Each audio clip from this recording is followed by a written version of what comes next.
What's up, guys? We have our first official matchup, of the 2022 NHL Stanley Cup Playoffs, and that is the Minnesota Wild versus the St. Louis Blues. This is the third time these two teams will be facing off against each other in the playoffs. The first time the Blues beat the Wild in 5 games in 2017. The last time they faced each other, the Blues beat the Wild in 5 games in 2017, and before that, the Wild beat the Blues in 6 games. So basically, it's one for one right now, and whoever wins the next series takes it all. Well, not necessarily, but between these two teams, and we kind of saw it for a while because they're both been fighting each other in their respective division, which is the Central Division.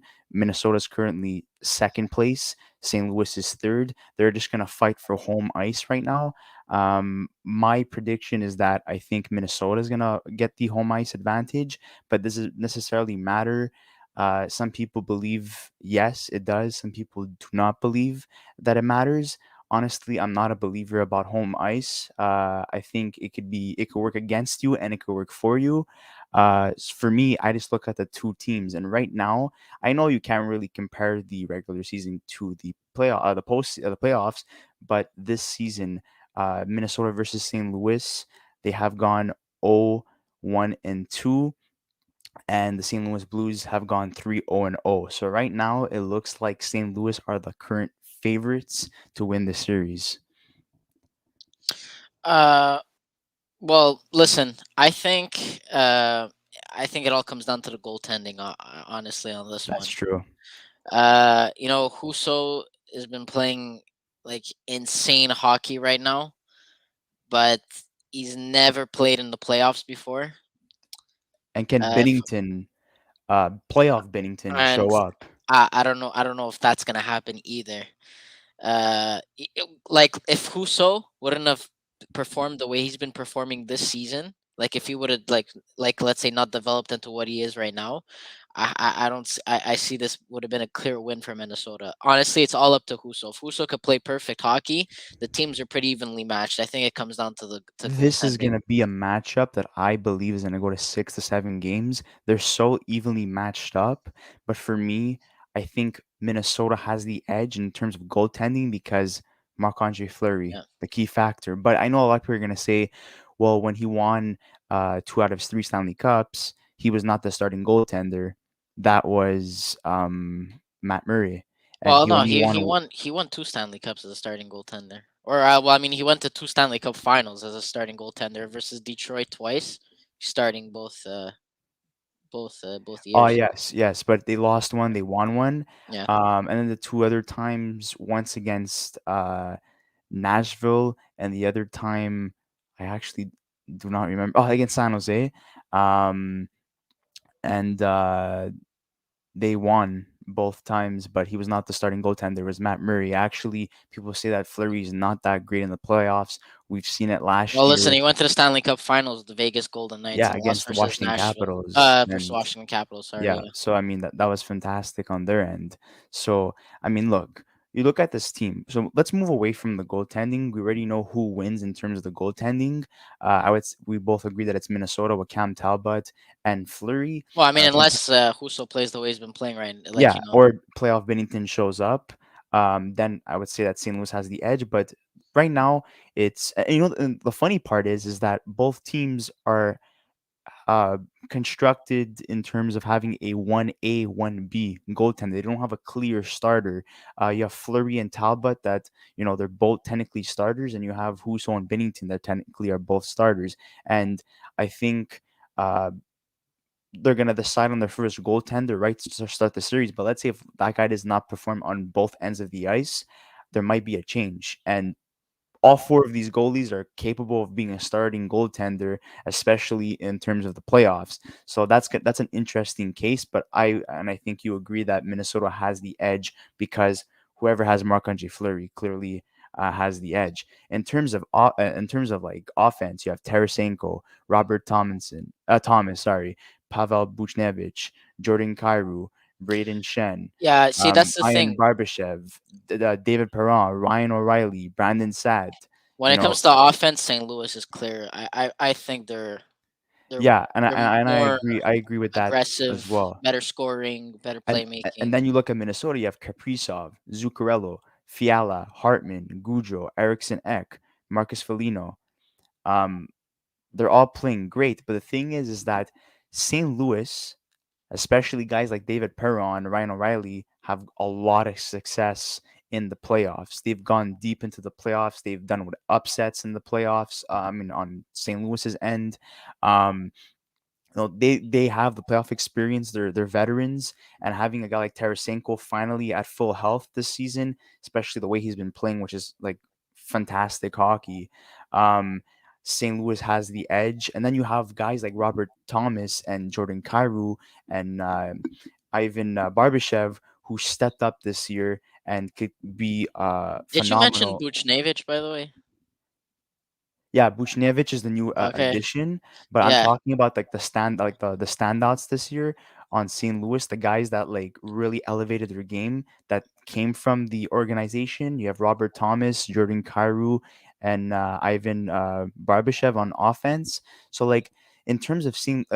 Louis's offense, they're far superior than the Wild. And another thing as well is that they have a good mix of veteran presence and Younger young guns players. as well. But Minnesota, they have that as well. But the thing is that a lot of guys are playing on career years, and can they transition or translate that success into the playoffs as well? That's like Ryan Hartman, Goudreau, Marcus Foligno, these guys, I don't think they're ever gonna have fantastic seasons or career years like this ever again. I think this is like a one and done. Like the Minnesota Wild are a very good team. They're very well coached. They have a good organization, good prospect pool as well. Good underrated defense, underrated goaltending, especially their offense is very underrated. Just underrated in general. And I see them as a dark horse to win the Stanley Cup. But the thing is that in terms of matching up St. Louis versus the Minnesota Wild, for me, it's just like what's gonna win? Defense, a defensive system, or an offensive system? And St. Louis doesn't have bad defense whatsoever, but we all know that the Minnesota Wild Well, are more of a two-way type of yeah, team I would say compared to St. Minnesota when it Louis. comes to just like if you're comparing like I'm not gonna say like defensive like systems.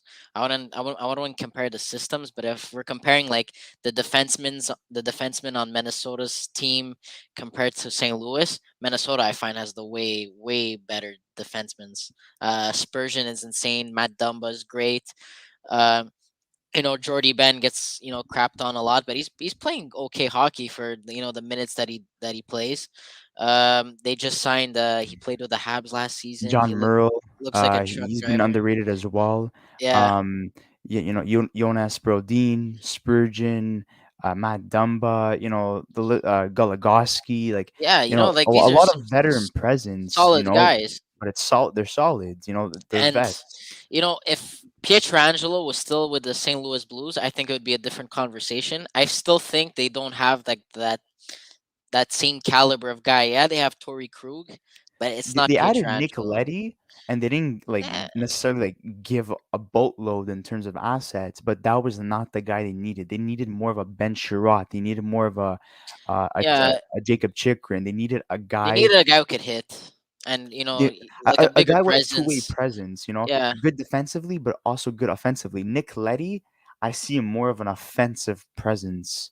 I don't see him more defensive than I see him more of offensive, and he's been playing pretty well with the St. Louis Blues. I think it's been a good fit, but in terms of defense, once I think Minnesota takes it, but like I said, this is very, very hard. There's a lot of buts and ifs and so on in terms of this matchup. I think this is going to be either the hardest matchup in terms of deciding who's going to win, and it's also going to be the longest matchup.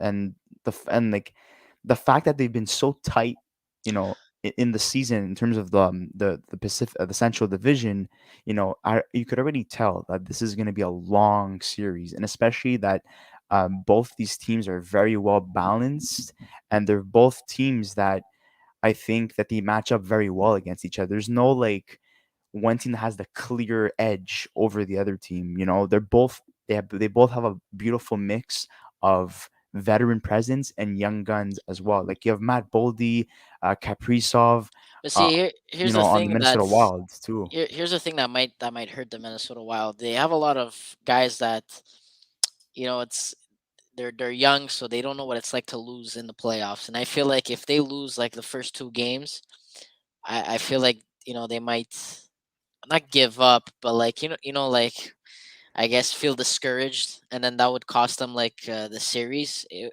So that's the problem when you have a lot of young guys on the team that have never like played in a playoff series before. That's where I give also the advantage to St. Louis, because St. Louis they've been through it before, and I mean they've won the cup, so I'm pretty sure they're hungry In to win another terms one. in terms of like who's better like protected, you know, the St. Louis Blues won a Stanley Cup. Majority of the players are still on that team. You know, there's a couple of them that left, but you know, there's still a good chunk of them that won the Stanley Cup on 2017. You have Tarasenko, you have Shen, you have Perron, you have O'Reilly, you have Parieko, you know, you have Bennington. So like they know what it takes to win. They know the hardships to get to the Stanley Cup Finals, the matchups, how hard and physically and mentally it is to reach that point. Minnesota, on the other hand, the only guy that I could really think of that's gone through that is Marc-Andre Fleury, and that's why I Well, think, Zuccarello too, when he was playing with the yeah, Zuccarello Rangers. made it to the finals once to the New York Rangers, but again, you know, I just see St. Louis having the better veteran presence. They're more well protected. They have better leaders. I feel like I'm not discrediting Minnesota. I think there's a lot of leaders on that team. I think it's a very well balanced team in terms of like, you know, the structure and and the culture. But I just feel because St. Louis won the cup before, and there's a lot of key players from that playoff run when they won the Stanley Cup.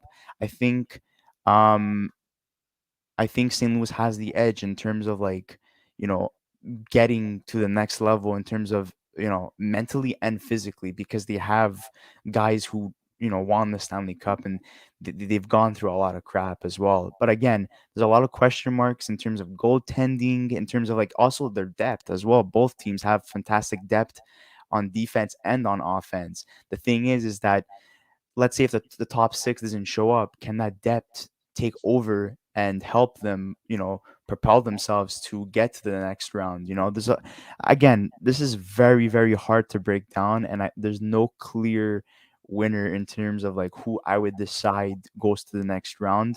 But the only thing I could say, and I don't know if you could agree with me on this, Chris, is that this series is going to either 6 or 7 games.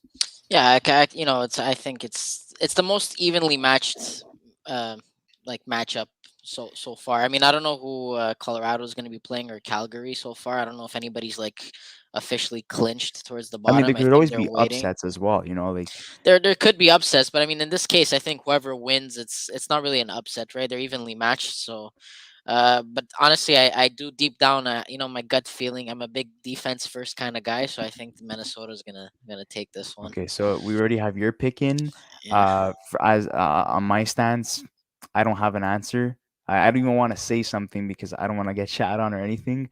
I'm standing still in terms of my vote. I think it go either way, and there's a lot of question marks, and it all comes down to goaltending and obviously the depth, and you know, there's too many buts and what ifs and so on. But there was one thing I am very certain, and I know I've said it before: 6 or 7 games.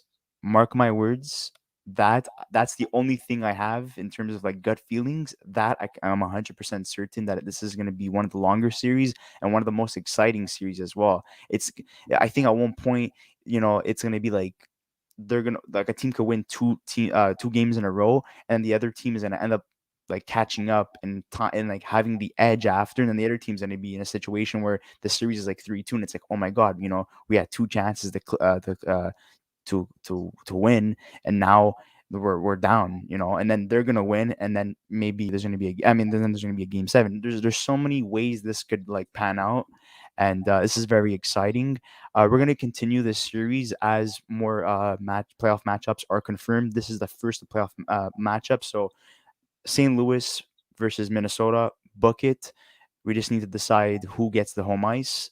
I want to hear your thoughts in the comment section below. Who do you think gets the home ice advantage? Does it really matter? And who wins this series? Is it evenly matched like we think it's going to be, or is there a clear winner in terms of who's going to win this playoff series? Also, we just wanted to say our condolences are with the Guy Lafleur and Mike Bossy families. Mike Bossy passed away last week. Guy Lafleur passed away today. Huge, huge loss for Canada. Huge, huge loss for the province of Quebec, and we're from Quebec, so we're feeling it.